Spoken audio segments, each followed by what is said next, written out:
Baboulinet FM. La Piclonet bon. Loïs, tu veux pas commencer parce que depuis tout à Ouais, l'heure tu c'est nous ce que j'allais rediriges, dire, mais ouais. vas-y, mouille-toi un peu, arrête de concorder nos propos et mouille-toi un peu. Et je clôturerai.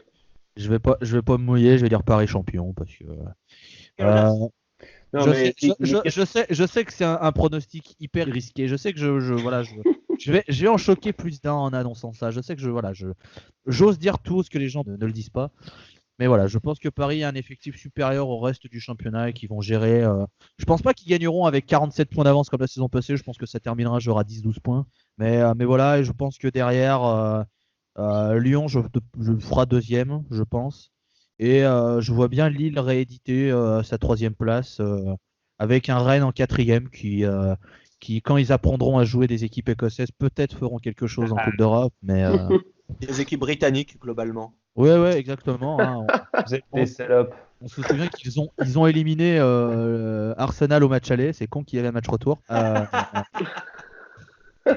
Mais du coup, voilà, ce sera mon avis et je donne tout de suite le droit de réponse à Kevin Masto avant qu'il me vire de la giclée.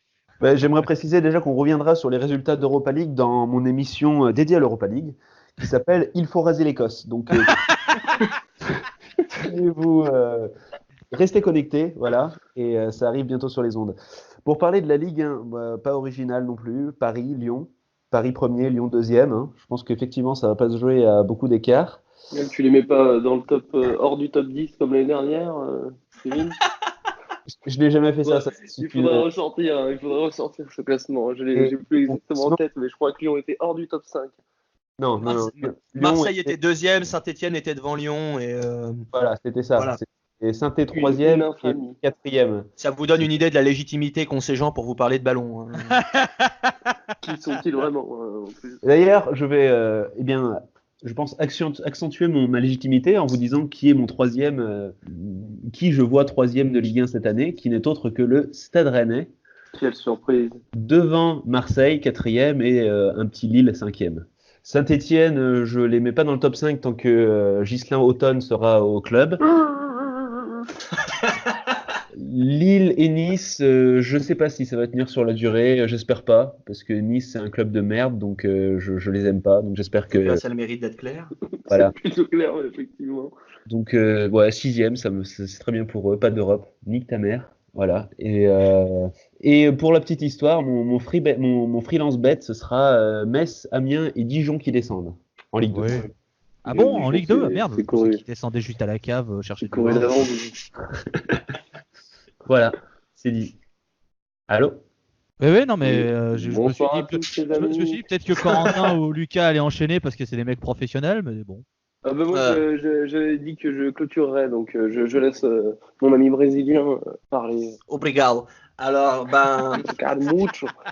pour faire dans l'originalité, finalement, le Paris Saint-Germain, hein, c'est une équipe qui monte. Il y a des jeunes convaincants. Il y a un projet, il y a quelque chose.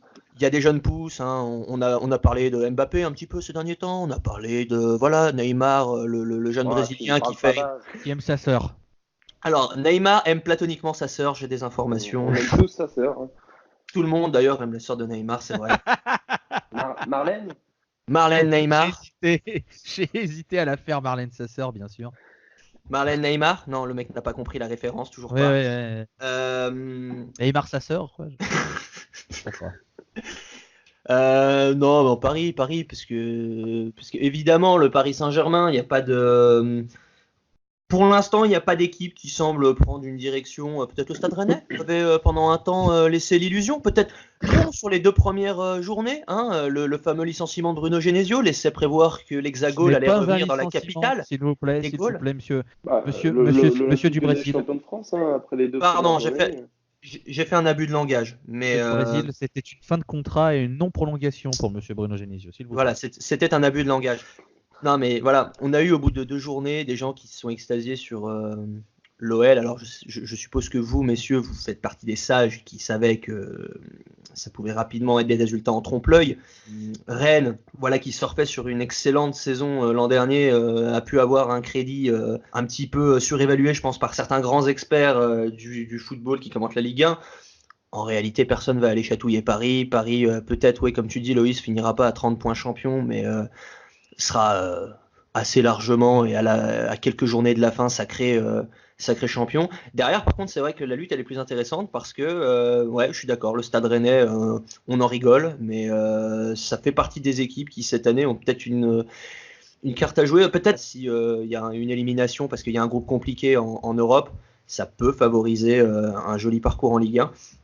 Ça me ferait plaisir, ce serait plus intéressant que de voir des équipes comme Nice. Ouais, c'est vrai que c'est un peu un club de merde, Nice au final, racheté par l'ami Radcliffe, mettre du pognon sur des bons joueurs certes, mais voilà, le projet rennais est beaucoup plus intéressant, a montré l'an dernier des qualités et du progrès évident. Attends, mais tu mets qui deuxième du coup? Deuxième Lyon, troisième Rennes. Donc c'est à moi, Lucas. j'imagine. Moi, je vais être original, hein. J'aime bien faire ça. Je vais dire le Paris, le Saint et le Germain. Donc voilà. Donc, le PSG, le PSG champion de France, parce que on sait pourquoi. Hein. On va pas citer l'effectif que le QSG a. Le QSG en 2019, il a osé. C'est subtil, ça c'est subversif. Hein. Bravo Lucas. Et selon moi, je vais aller un petit peu plus loin. Je vais sortir un petit peu du cadre Ligue 1 et c'est mon free bet. On peut le compter comme ça. Paris champion d'Europe cette année. Voilà. Donc là, Il s'avance. Je lance la bombe. Là, ok. Non, parce que déjà, selon moi, Paris a l'effectif, le meilleur effectif sous l'ère Qatari.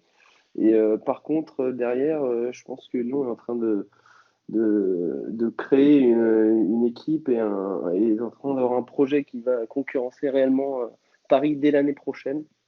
On va avoir une année de transition là où Lyon va malgré tout réussir à terminer dauphin du PSG. Mais dès l'année prochaine, si l'effectif ne bouge pas, si ça reste sur cet effectif-là, Lyon, je pense que ça peut aller chercher Paris l'année prochaine. Après, derrière, pour le top 5, dans l'ordre, je ne sais pas, mais je vois Rennes, Nice, Marseille. Après, Marseille montre des belles choses aussi, hein, pour l'instant. Oui, et puis moi, je suis vraiment séduit par le recrutement Benedetto. Moi, j'aime beaucoup le joueur et il colle parfaitement à l'identité olympienne. Donc voilà, c'est tout pour moi. Merci. Non, mais après, voilà, je sais pas si tu voudrais détailler plus, Loïs, mais c'est vrai que pour Lyon, qu'est-ce que t'attends, toi? T'as des craintes pour ton club cette année ou tu penses que l'ami Petit Sylvain va progressivement arriver à dompter tout ça pour faire quelque chose? Non, bon, les craintes que j'ai, c'est que tous les mongolos qui n'avaient pas de réseau l'an passé décident de réutiliser leur compte Twitter à mauvais escient et à balancer des fions. Parce que ça, on en voit certains ressortir pour balancer des grands tacles, alors qu'au final, c'est une saison où pour le moment l'OL n'a perdu qu'un match. À Montpellier, où c'était un non-match. Ça, par contre, je le reconnais. Pour le moment, Silvino avait affirmé qu'il voulait d'abord construire une assise défensive forte. Alors, force est de constater que Lyon concède beaucoup moins d'occasions franches. Malheureusement, on tombe sur des adversaires qui sont très réalistes. On est sur un projet qui va prendre du temps parce que forcément, il arrive avec de nouvelles idées. On a des joueurs qui sont, je pense, habitués à un certain confort de ce qu'il y a eu les dernières années et qui vont devoir se sortir un peu plus les doigts des miches.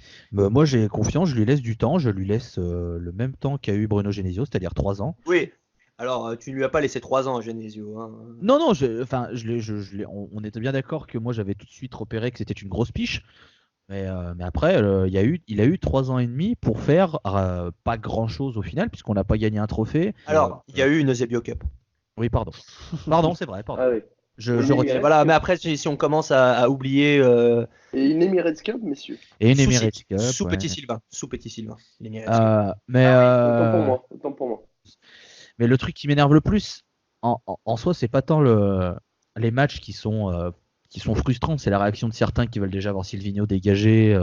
C'est limite les insultes, des trucs comme ça. Tu fais, mais les gars, vous avez. vous, votre but dans la vie, c'est d'être bercé trop près du mur, de zéro à jusqu'à votre mort, en fait. Est-ce que tu penses qu'il n'y a pas une forme peut-être de troll ou de vengeance dans le traitement qu'a pu recevoir Genesio dès ses débuts? C'est-à-dire que Genesio, comme tu as dit, tu avais tout de suite repéré que c'était une piche, mais Ah, il a eu aucune, il y a eu aucune mansuétude réellement à son égard. Là où Genesio, peut-être que G- certains se disent, ah bah tiens, maintenant que Silvino il a des résultats similaires avec un effectif, bon alors il y a eu des pertes énormes hein, cet été qui n'ont pas forcément été comblées. C'est vrai que quand tu perds du Mendy, du Fekir, du Ndombele, tu as quand même un bagage technique et quelques joueurs ultra importants qui s'en vont, c'est pas peu de le dire. Mais avec une ossature de joueurs qui sont là depuis un petit moment, tu penses pas que des gens se disent, bon bah c'était pas que la faute de Genesio? Alors, je pense qu'il y en a qui profitent et qui trollent évidemment sur la réaction des Lyonnais. Il faut savoir que Genesio, quand il est arrivé, il y a eu de la méfiance parce que ses résultats étaient dégueulasses dans les clubs qu'il a côtoyés auparavant. Mais on lui a laissé un peu de temps quand on a vu qu'il a réussi à avoir des résultats acceptables et qu'il a réussi à sauver la deuxième place lors de ses premiers 6 mois. Ensuite, comme je dis, Silvino est venu avec un projet, avec des idées, un nouveau système de jeu, une nouvelle envie de relancer, etc., etc. Et le problème, c'est que malheureusement, je sais plus qui en parlait pour l'Italie. L'Italie, il y a Sarri qui débarque à la Juve qui va vouloir implanter ça. Ça va prendre du temps pour que ça se passe bien. Là, Silvino, il a des idées, il veut que ça s'implante. Ça va prendre aussi du temps. Enfin voilà. Et on en revient à un autre problème, c'est que tu vois le traitement des médias qui est quand même aussi assez insupportable. Et je préfère faire un point aussi là-dessus. C'est qu'au bout de 2 journées, l'OL est champion et au bout de 5 journées, Silvino est une pipe. Et au bout d'un moment, tu fais mais allez niquer vos mères. Les journaux, les journalistes qui font ça, mais il n'y a aucun sérieux, aucune crédibilité. Tu passes du tout à rien. Oh les gars, faut arrêter au bout d'un moment. Et tu peux pas tu peux dire il y a 6 mois un mec est un génie et tu peux pas 7 mois plus tard dire c'est le pire entraîneur du monde. Il faut un peu d'intelligence dans le traitement et ça. Il faut savoir raison garder. Il va falloir que nous on apporte ça aussi. Parce qu'on a beau dire des conneries, etc. Mais on essaie aussi d'apporter quelque chose de sérieux. On est là aussi pour du sérieux. On est là pour la déconnade. Et n'oubliez pas que cette émission est sponsorisée par les dictionnaires Larousse. C'est vrai. Et je vous interromps pour vous dire que la Juventus a égalisé, parce qu'elle était menée, elle a égalisé contre le Hellas Vérone, là, maintenant, tout de suite, par l'intermédiaire de Cristiano Aaron Ronaldo. Ramsey. Aaron Ramsey, exactement. Pour revenir sur Genesio, déjà, il n'y a qu'une chose qui est inéluctable, c'est la mort. Voilà. Donc, Oui. je voulais que ce soit bien clair. Par contre, je voulais rebondir sur ce que disait Corentin, qui disait que l'effectif de Lyon n'avait pas forcément, sur le mercato, tous les départs n'avaient pas forcément été comblés. Je ne suis pas d'accord, Monsieur Brésil. Oui.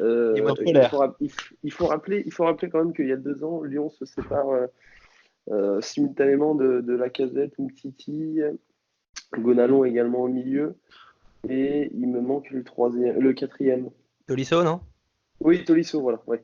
Donc les 4 parts et Lyon fait 3, il me semble. Donc je pense pas que Lyon va être mis en difficulté par les départs qu'il y a eu, parce qu'en plus de ça, je pense qu'ils ont été très très très bien remplacés, parce qu'il y a eu un très très bon recrutement selon moi.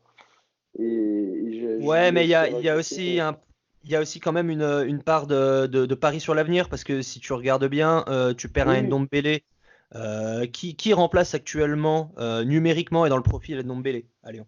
Qui a ce rôle-là actuellement sur les premiers matchs de Silvino? Je dirais René Mais Adelaide. ouais, Real Qui a Adelaide, Fred Adelaide, sur ce qu'on a qui vu, oui. a un profil bâtard parce qu'il a beaucoup évolué dans son poste depuis qu'il est à Arsenal. Oui. Depuis qu'il s'est fait découvrir Arsenal, il a été trimballé sur le côté, en attaque. Il a été trimballé sur différents postes au milieu. Il lui manquait un peu de maturité pour évoluer un petit peu plus bas sur le terrain, ce que faisait Ndombele, ce que faisait remarquablement bien Ndombele. Voilà, c'est pareil. Awar doit prendre une autre dimension aussi pour combler le départ de Fekir, parce que Ouais, pour moi, Awar, ça va être un point celui qui déterminant. remplace, Donc- c'est le Factor X, toujours pas de la poste, mais oui, c'est le Factor X. Après, je pense que Koné est une très très bonne recrue. On l'a vu malgré sa stupide exclusion à Montpellier. Je pense que ça peut devenir aussi bon que Mendy. Après, Lyon, tu parlais de Paris, Lyon, enfin de Paris, pas du Paris Saint-Germain, mais Lyon fait souvent des paris Oui. sur l'avenir. Oui, c'est une habitude. C'est un club et en formateur. principe, ça fonctionne parce que Florian Maurice est derrière. Et voilà, moi je me fais aucun souci niveau effectif pour Lyon parce que je trouve même que l'effectif est très très riche. Ça fait longtemps que Lyon n'a pas eu un effectif aussi riche et n'a pas eu justement ces problèmes de riches à gérer les temps de jeu de l'un ou l'autre. Et c'est pour ça que je réaffirme que l'Olympique Lyonnais sera en mesure de concurrencer le Paris Saint-Germain l'année prochaine. C'était un bel aparté sur l'Olympique Lyonnais. Pour le conclure, j'aimerais juste revenir sur mon pronostic. J'ai dit Lyon 2e, Rennes 3e, puisque Lyon et Rennes, club ami, bien sûr, hein, on le rappelle. Rami Ben Sebaini Bien sûr. qui a scellé Rami. le destin de Bruno Genesio. Le Stade Rennais qui n'a plus Rami Ben Sebaini, mais par contre qui joue toujours la compétition de l'Europa League. C'est vrai. Et l'Europa League, il faut en parler.